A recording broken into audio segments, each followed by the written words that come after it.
ఉప ముఖ్యమంత్రి పవన్ కళ్యాణ్ పై వైసీపీ నేతలు చేస్తున్న వ్యాఖ్యలను జనసేన నియోజకవర్గ ఇన్ఛార్జి చిన్నా రాయల్ తీవ్రంగా ఖండించారు. పవన్ కళ్యాణ్ ను విమర్శించే అర్హత వారికి లేదని ఆయన అన్నారు.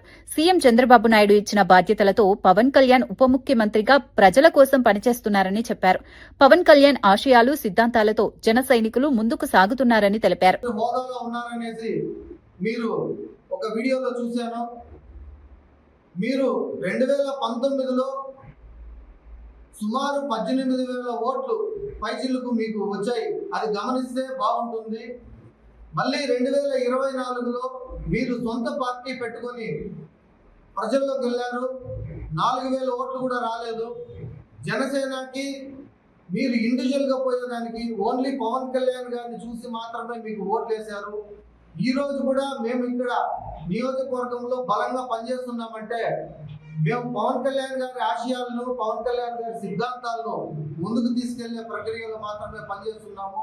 పవన్ కళ్యాణ్ గారిని అనేస్తే ఏదో ప్రమోటింగ్ అయిపోతాము, లేదో ప్రజల్లో ముఖ్యంగా నాంతామనే ఒక భావంతో మీరు అంతా అంటా ఉండొచ్చు.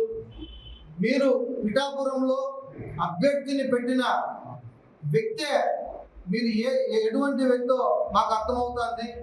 కనీసం అక్కడున్న మీరు పెట్టిన వ్యక్తి తాలూకా మనుషులను అడిగితే మీరు పెట్టిన వ్యక్తి ఎవరో కూడా తెలియని మాటలు పిఠాపురంలో మేము 11 రోజులు ప్రచారం చేస్తే ఆ విధంగా అక్కడున్న మీ ఎమ్మెల్యే అభ్యర్థికి అనుచరులు చెప్పడం జరిగింది. మీరు పవన్ కళ్యాణ్ గారి గురించి మాట్లాడాలి అంటే ఈసారి మాత్రం ఆలోచించి మాట్లాడాలనేసి మేము తెలియజేస్తున్నాము. ముఖ్యంగా వైసీపీ నాయకులకు, వైసీపీ ఎక్స్ మినిస్టర్లకు, వైసీపీ ఎక్స్ ఎమ్మెల్యేలకు పుంగనూరు నియోజకవర్గం తరఫున పుంగనూరు నియోజకవర్గం నుంచి మేము హెచ్చరిస్తున్నాము. లేదా మా మా మా స్థాయి, మా అనుభవంతో మేము చెప్తున్నాము.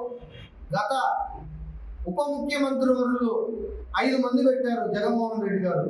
ఎవరైనా పోనీ పంచాయతీ రాజులో ఏకదాటిగా ఎన్నో కార్యక్రమాలు చేసిన ఒకే ఒక్క మినిస్టర్ ఎవరైనా ఉన్నారంటే అది పవన్ కళ్యాణ్ గారు.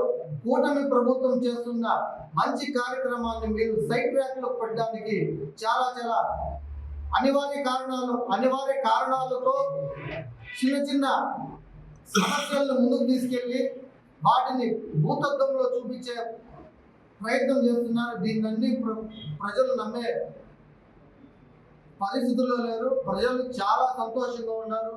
గతంలో మీరు వాలంటీర్ వ్యవస్థను పెట్టుకున్నారు. 1వ తారీఖు అంతా మీకు పింఛన్లు ఇచ్చే కార్యక్రమము మేము ఇన్ని వేల మందికి ఉద్యోగాలు ఇచ్చేసామని చెప్తున్నారు.